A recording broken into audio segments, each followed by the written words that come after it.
Your grandfather bought his first house with 11 months of factory wages. Your father needed almost 4 years of an office salary. To buy the same kind of house, you would need somewhere between 8 and 12 years of your current income. And that's assuming you don't eat, travel, or ever get sick. Nobody stole this from you in one dramatic moment. There was no crash, no scandal, no headline you could point to and say, "There, that's where it went wrong." It happened slowly, one refinanced mortgage at a time, one zoning meeting at a time, across about 70 years. And by the time anyone noticed, the ladder was already gone. The ladder your grandfather climbed had been pulled up and sold as an investment. This is a story about where money actually goes.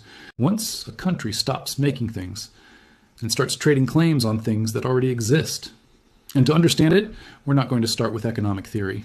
We're going to start with a Roman senator, because he figured this out 2,000 years before anyone wrote a textbook about it.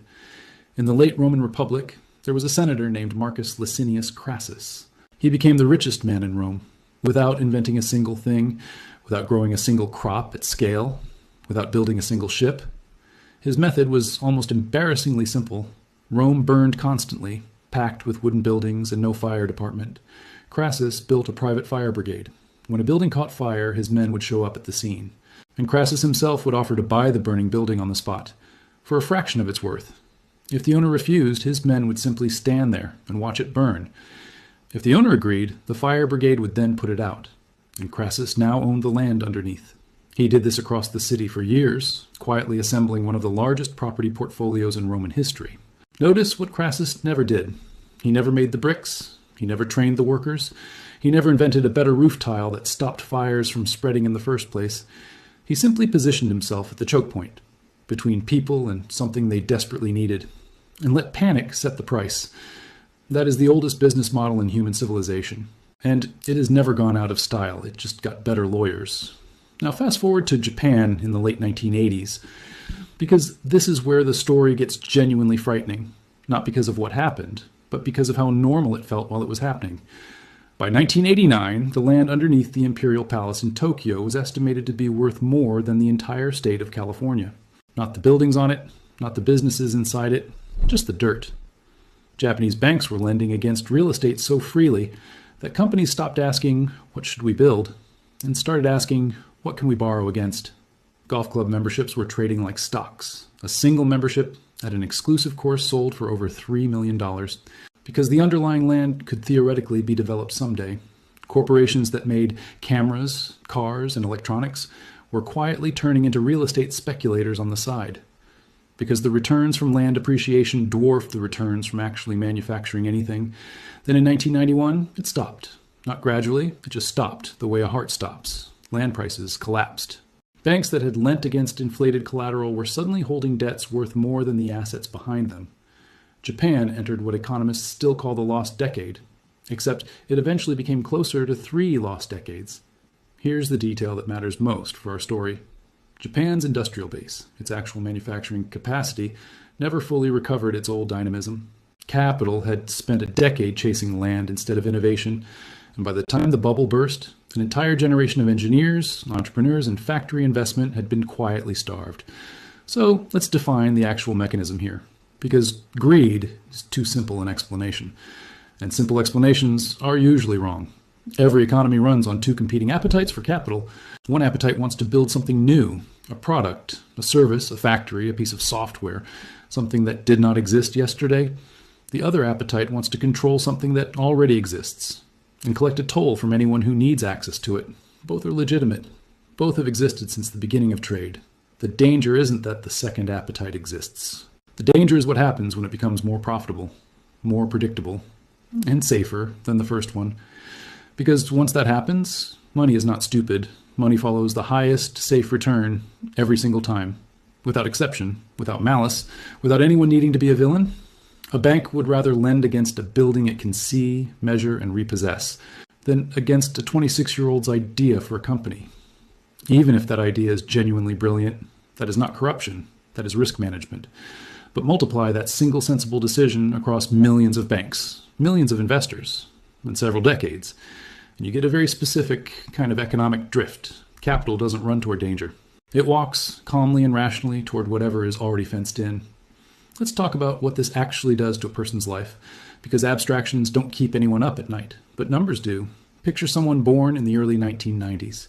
They did everything they were told to do. Good grades, a useful degree, a steady job, no reckless spending.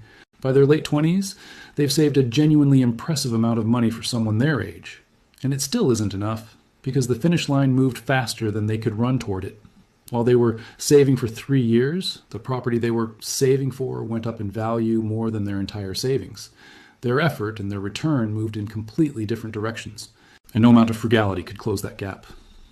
Because they weren't competing against other savers. They were competing against people who already owned assets, refinancing those assets, and using the new debt to buy more assets. This is the part almost nobody explains clearly. Once you own one appreciating asset, the bank will happily lend you money against it to buy a second one. The person with nothing has to save from income, $1 at a time, taxed on the way in. The person who already owns something can simply borrow against what they have, often without selling anything, often without paying much tax on the transaction at all, because a loan is not classified as income. So the field isn't just tilted, it has two completely different sets of rules, depending on which side of the fence you're standing on. Now here's where I want to push back gently on the popular villain in this story, because I don't think it's landlords, and I don't think it's banks either. Individually, a landlord maintaining a building and charging fair rent is providing something real: shelter, upkeep, risk-bearing, management. The distortion isn't any single actor. It's the aggregate direction of an entire system's incentives, all pointing the same way at once. Tax codes that let you deduct interest on a mortgage for a 10th investment property, but tax the wages of the person renting it at a higher effective rate. Local governments that block new housing construction, because existing homeowners who vote in far higher numbers than renters don't want more supply competing with their equity. Pension funds and insurance companies, the same institutions managing your retirement, are often structurally required to chase stable returns. And there's nothing more stable looking than rental income from an apartment building. So your own retirement money quietly becomes part of the machine pricing you out of a home. You are, in a very real sense, sometimes competing against your own future pension for the same asset. That's not a conspiracy. Nobody designed it that way in a single meeting. It emerged piece by piece out of thousands of individually reasonable decisions. Let's talk about what a country loses when this pattern runs long enough. Because it's not just personal hardship, it's national capability. When the most reliable way to get rich is to already own something and wait, talented people notice. And talent follows incentives just as reliably as capital does. Bright engineering graduates go into finance and real estate structuring instead of energy, medicine, or manufacturing. Not because they don't care about those fields, but because the risk-adjusted return on being clever with existing assets beats the risk-adjusted return on inventing something new. A country can quietly lose a generation of its best problem solvers to the business of moving money around existing assets rather than creating new capacity. And you won't see it in any single headline. You'll see it 20 years later, when a supply shock hits, a war disrupts a shipping lane, or a pandemic exposes exactly which goods your country can no longer make for itself. Suddenly, the nation, full of extremely valuable buildings, discovers something. Valuable buildings cannot manufacture a vaccine, they cannot refine fuel, they cannot produce the medical equipment a hospital urgently needs. Paper wealth and physical capability are not the same thing. And a crisis is precisely the moment that difference stops being theoretical. So where does this actually leave the ordinary person listening to this? Because it would be dishonest to end on pure doom. First, understand that this is not a personal failure.